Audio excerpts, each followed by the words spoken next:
Praise the Lord, isang maganda at pinagpalang araw po muli sa inyong lahat. Welcome po sa ating weekly Bible study online. Ako po ang inyong lingkod, Pastor Shirley Menjola ng Jesus is Lord Church, San Marcelino Malate. And I welcome everyone sa atin pong lingguhang pag-aaral ng salita ng Diyos. Nawa po hindi kayo magsawa pagkat ang Panginoong Hesus naman po ang nagsabi na ang tao hindi lamang nabubuhay sa tinapay kundi sa bawat salita ng Diyos. Matthew 4:4. At sabi rin po ni Jesus sa Matthew 6:33, kung uunahin natin na hanapin ang kanyang kaharian at ang kanyang katwiran, lahat naman po ng ating mga pangailangan ay idaragdag niya.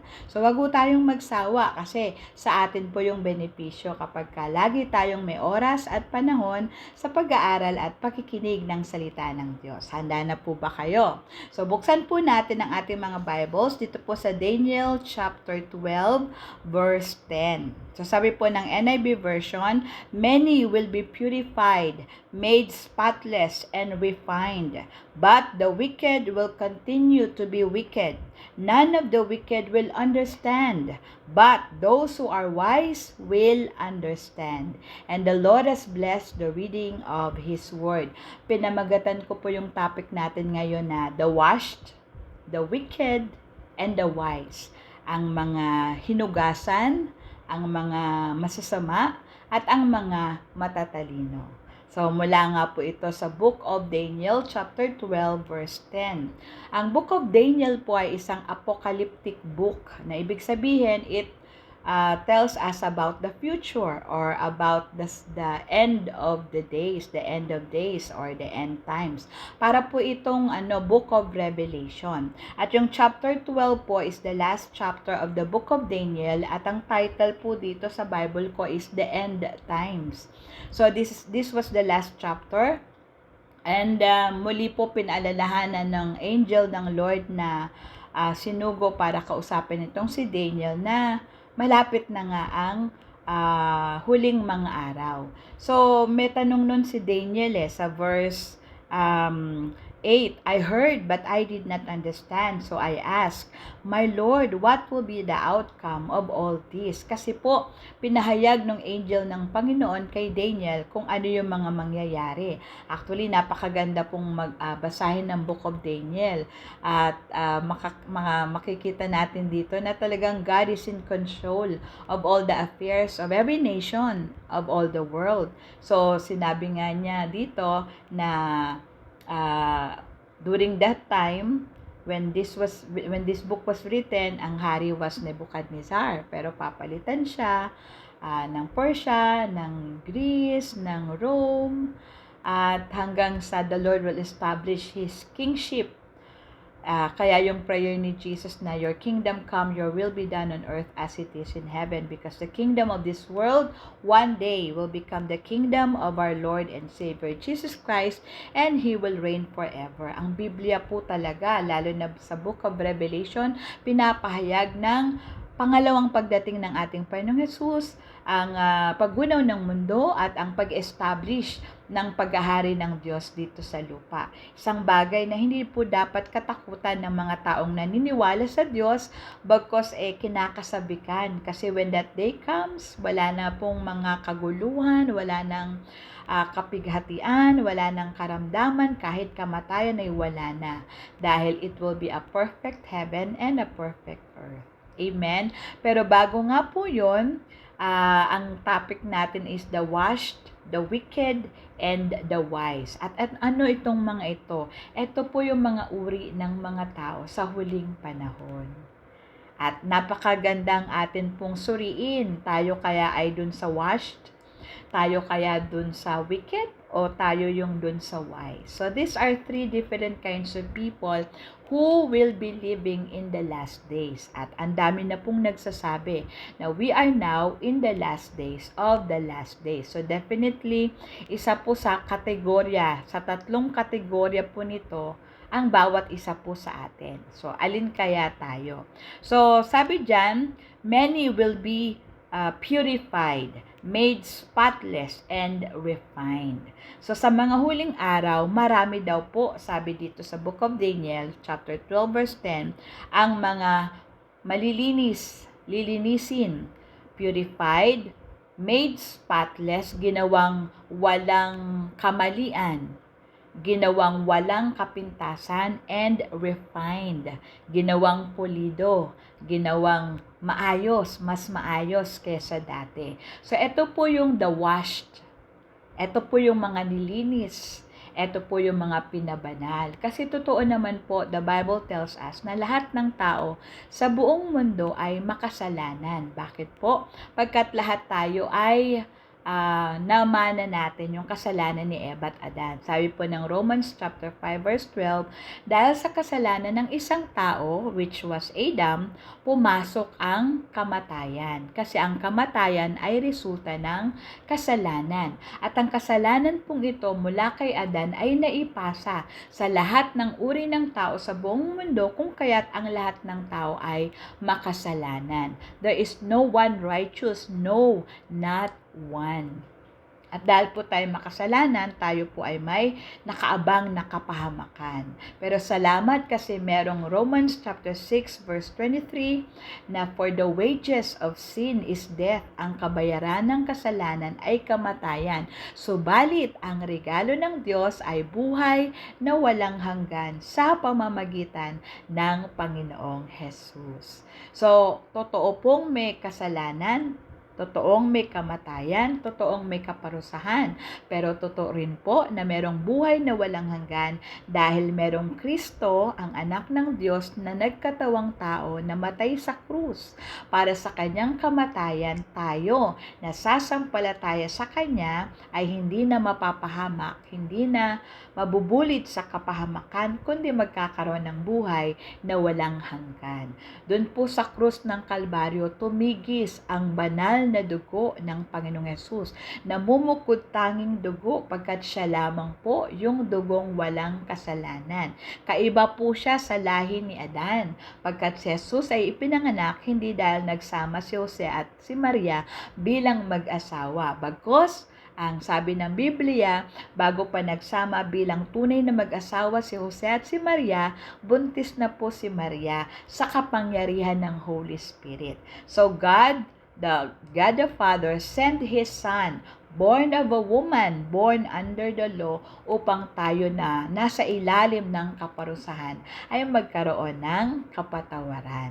Sabi rin po ng Word of God, without the shedding of the blood, there is no remission of sin. Pero dahil tumigis ang dugo ng Panginoong Hesus, yung dugo niyang yon na banal, at yun lang po yung dugong banal, yun po yung naglilinis sa lahat ng ating mga kasalanan. So, once ang isang tao ay nagkaroon ng ugnayan, relasyon kay Jesus, unang-una pong ginagawa ng Diyos, nililinis tayo sa ating mga kasalanan. Kaya sabi po ng 1 John 1:9, if you confess your sins, He is faithful and just to forgive you and to cleanse you from all of your unrighteousness. So, kailangan aamin. Maraming tao ayaw umamin. Pero kailangan umamin na tayo nagkasala. Umamin na di natin kayang iligtas ang ating sarili, at umamin na si Jesus lang ang ating tagapagligtas. And when that happens, we belong to the washed because we will be purified. Ano pa po? Made spotless. So, ibig sabihin, sa pasimula, tayo'y nilinis, at dahil magpapatuloy tayo sa ating relasyon kay Kristo, patuloy niya tayong pakakabanalin, yung tinatawag na sanctification. Tayo po ay paulit-ulit nalilinisin, babaguhin hanggang sa, sabi diyan, and refined. Patuloy na lilinisin, babaguhin, at aayusin para maging karapat-dapat sa Diyos. Amen po. Kasi sabi ng 2 Corinthians 5:17, lahat ng nakipag-isa kay Kristo ay nagiging bagong nilalang.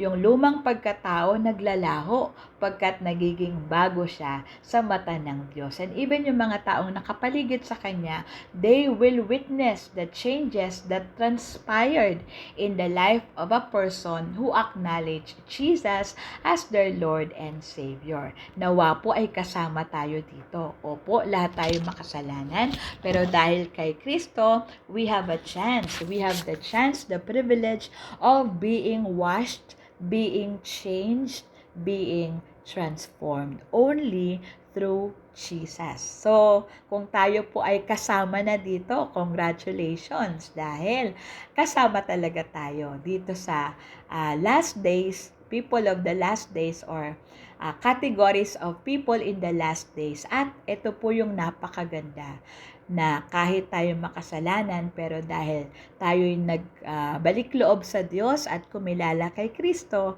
tayo'y nililinis. Sabi nga, gaano man karami, kaitim, kapula yung ating mga kasalanan, they shall be as white as snow because of the blood of Jesus. Amen? So nawa po tayong lahat ay bahagi nung kategory na the washed. Kasi meron pong pangalawa. Pangalawa po ay the wicked. So sana hindi po tayo kasama dito.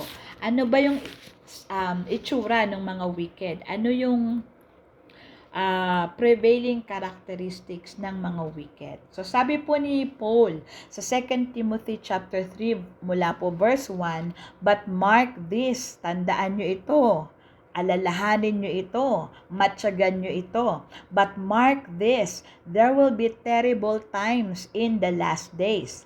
People will be lovers of themselves, lovers of money, boastful, proud, abusive, disobedient to their parents, ungrateful, unholy, without love, unforgiving, slanderous, without self-control, brutal, not lovers of the good, treacherous, rash, conceited, lovers of pleasure rather than lovers of God.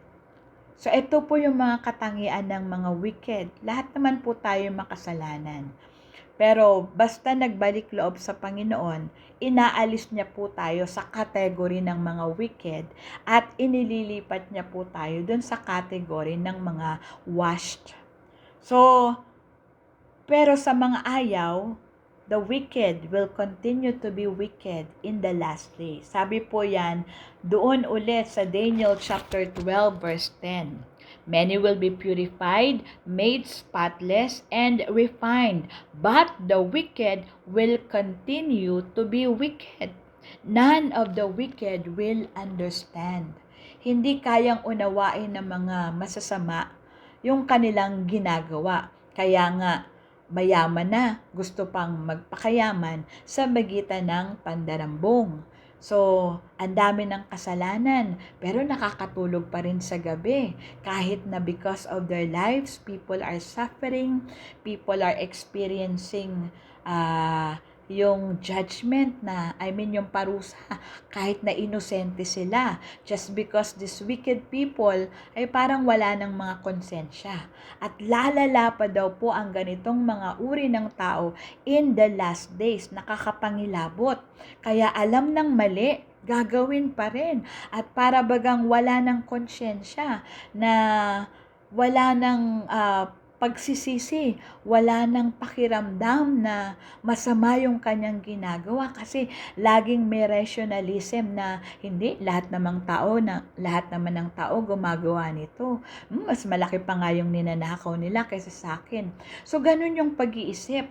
So, ulitin ko na people will be lovers of themselves. Mas mahal nila yung sarili nila. Wala silang pakialam sa tao. Ano pa? Lovers of money. Puro na lang pera. Paano yumaman? Kahit na ang kapalit ay kahirapan ng iba. Wala, ang pakialam lang niya paano siya yumaman. Paano makalamang sa kapwa. Ano pa po? Boastful. Masyadong mayabang, proud, abusive, abusado. Siguro, yung mga posisyon, ina-abuse imbis na dapat ay manguna ng may righteousness, truth, and justice. Hindi, ginagamit yung power niya para mang-abuso ng kapwa. Ano pa? Disobedient to their parents.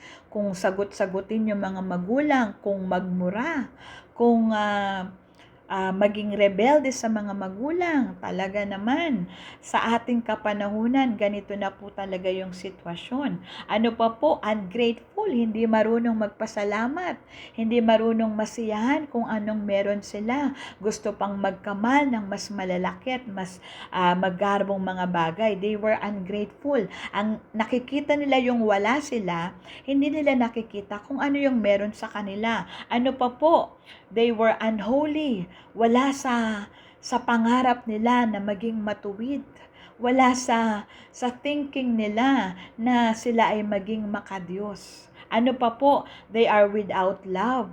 Yung pure na love. Kasi yung love ngayon, iba na yung paliwanag ng tao sa pag-ibig. Pero ang Biblia po ang nagsasabi, ang Diyos ay pag-ibig. At kung gusto mong umibig, yung pag-ibig nakagaya ng pag-ibig ng Diyos, banal pa rin at merong paggalang at pagrespeto. Pero itong mga wicked, they are without love. They are unforgiving. Ayaw nilang magpatawad. Hindi nila gustong magpatawad. Ano pa? Slanderous. Kung magsalita, kung pumuna, kung maging kritiko, naku, uso yan ngayon. Yung mga bashers, yung mga kritik, nakala mo walang mali sa kanila. Napaka-prevalent niya po ngayon. Itong mga slanderous, itong without self-control, hindi kayang pigilin ang kanilang mga sarili. Addict sa mga bagay sa mundo. They cannot control themselves any longer. They were brutal kung manakit, kung magsalita. They are not lovers of the good. Ayaw nila nung mga taong matutuwid kasi naiinis sila sa mga ito. Kaya gano'n na lang yung pagkamuhi ng mga wicked sa mga taong gumagawa ng mabuti. Hinahanapan nila ng butas itong mga matutuwid.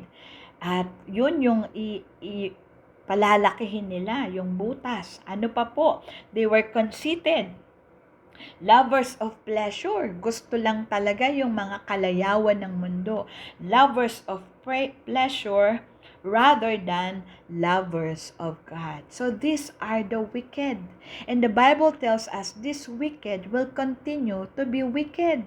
Masama na sila, hindi nila nare-realize that they are not doing good, and yet patuloy pa silang magiging masama. So nawa po ay wala tayo dito. Nawa po ay patuloy tayong pagharian ng Diyos. Huwag nating kakalimutan merong Diyos. Huwag nating baliwalain ang salita ng Diyos.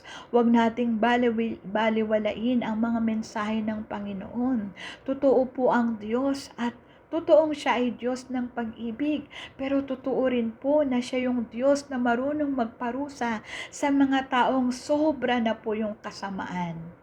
May tamang panahon po ang Diyos na nakalaan para sa mga wicked, para sila po ay maparusahan. Naway hindi po tayo makasama dito. Lahat po tayo ay makasalanan. Pero iba po yung mga tao na hindi na po nangingilabot sa kanilang mga ginagawang kasalanan.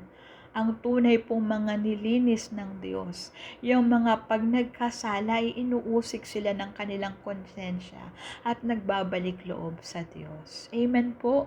Nawa po ay hindi tayo kabilang dito sa mga wicked people. Amen. May pagkakataon pa po. Magbalik loob tayo sa Diyos. Lagi pong bukas palad ang Diyos natin upang tayo'y tanggapin. Remember the story of the prodigal son? Totoo po yun, na kahit napakarumi na natin at iniwan na natin ng Diyos, pwede pa rin pong bumalik at tanggapin ang biyaya ng pagpapatawad, pagmamahal ng dakilang Diyos na ito. Amen po? So the washed, the wicked, and the last po is the wise. Sabi dyan, many will be purified and made spotless and refined. But the wicked will continue to be wicked. None of the wicked will understand, but those who are wise will understand. So, ikatlo pong uri ng mga tao in the last days are the wise. Mga matatalino. Alam niyo po sa Bible, pag sinabing wise, hindi po yung katulad ng isip ng iba na wais, Hindi po. Pag tinawag po ng Biblia na wise, talaga pong matalino. Kasi nag-iisip po sila. Hindi nila tinitignan yung sitwasyon na meron sila na gano'n na lang. Kundi meron po silang malalim na pagkaunawa patungkol sa mga bagay-bagay. Naalala niyo po ba nung pinanganak si Jesus? At siya po ay lumaki. Di po ba? Sabi ng Biblia, alam natin yung kwento na merong mga wise men, mga magi, wise men from the east who traveled para hanapin yung ipinanganak na tagapagligtas. So ang wise, they are seekers. Maaring sa simula, hindi sila kumikilala sa Diyos. But because they are seekers, sila po ay naghahanap ng katotohanan, magpapakilala ang Diyos sa kanila. And this wise will understand. Alam niyo po, maraming mga astronauts na nung una mga atheist. Pero nung nakarating na sila sa labas ng mundo at na-explore nila yung universe that was created by God, itong mga atheist na ito, they come to realize, totoong may Diyos. Kasi nakita nila yung kagandahan ng kalawakan. Walang makakagawa nito maliban sa isang Diyos na napakadunong. Amen? Marami rin pong mga atheists ngayon, kagaya po ni Brother Eddie Villanueva. He started as an atheist. Hindi siya naniniwalang merong Diyos. But because he was a seeker, ano po yung sinik niya? He sought for justice. Kasi yung parents po niya, ninanakaw nung mga panahong yon, ninakaw yung kanilang lupain. So he wants justice. At sabi nung kanyang sister, Eddie, you are seeking for justice. God is the God of justice. Tumawag ka sa Diyos.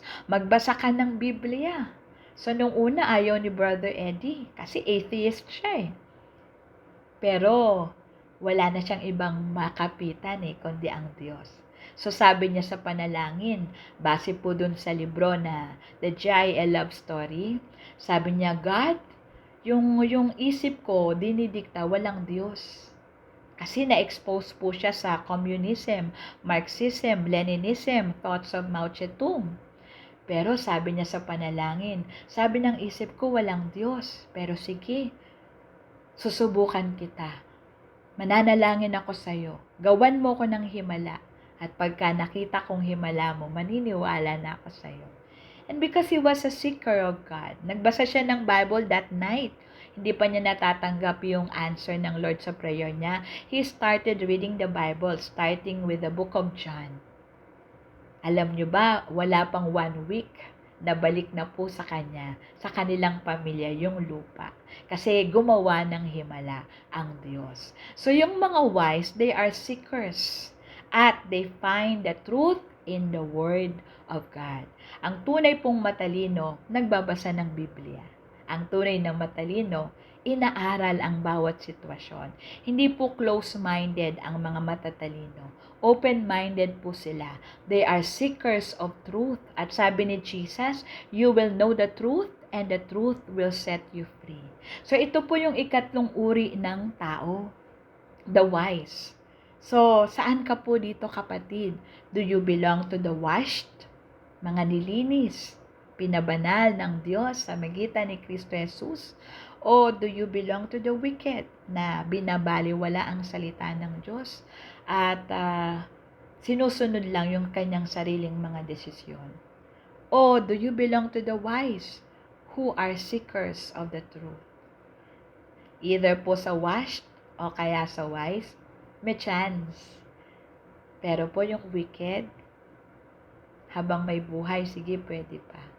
Pero nawa, hindi po tayo kasama dun sa wicked. Because this wicked will be punished. But the washed and the wise na kumilala sa katotohanan. At alam nyo na, sabi ng John 14:6, Jesus is the way, the truth, and the life.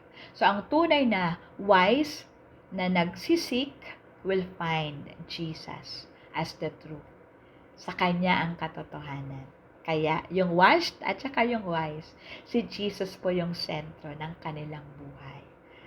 Malapit na pong dumating si Lord. And let this message speak to us to be prepared for our eternity. Let's continue to be people who are washed and are wise para pagdating ng Panginoong Jesus, makakasama niya tayo sa kanyang kaarian. Amen. Tayo manalangin. Dakilang Diyos, salamat sa salita mo na patuloy at walang sawang nangungusap sa amin. Hayaan mong lahat ay may tengang handang makinig at pusong handang tumanggap ng iyong mensahe. At patuloy kang magpakilala sa aming lahat at sa aming pagkakilala sa inyo, pagtanggap sa inyo bilang aming Diyos, Panginoon at tagapagligtas. Patuloy niyo po kaming baguhin, ingatan, ihanda hanggang sa iyong pangalawang pagdating. Lalo ka pa naming kilalanin, mahalin, paglingkuran. At ang katotohanang natatanggap namin mula sa iyo, huwag naming sarilinin, bagkos ibahagi namin sa bawat mga taong aming nakakasalumuha. Salamat o Diyos sa iyong walang hanggang biyaya, pag-ibig, pagpapatawad. Salamat sa iyong kabutihan. Sa pangalan ni Jesus, Amen. God bless you po. Salamat sa muling pakikinig. Magkita-kita po muli tayo next week for another Bible study on air. Praise the Lord.